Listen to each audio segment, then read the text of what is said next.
দাবানল নিয়ন্ত্রণের ব্যর্থতার অভিযোগে কানাডার বিরুদ্ধে কঠোর পদক্ষেপের হুঁশিয়ারি দিয়েছেন আমেরিকার প্রেসিডেন্ট ডোনাল্ড ট্রাম্প।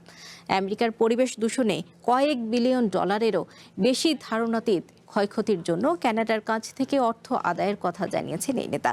ক্ষতিপূরণের অর্থ দেশটির উপর আরোপিত শুল্কের সাথে যোগ করার ঘোষণা দিয়েছেন ট্রাম্প।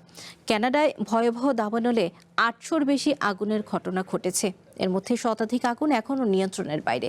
দাবানলের কারণে প্রতিবেশী আমেরিকা মধ্য পশ্চিম ও উত্তর পূর্বের অঞ্চলগুলো ঢেকে গেছে ধোঁয়ায়।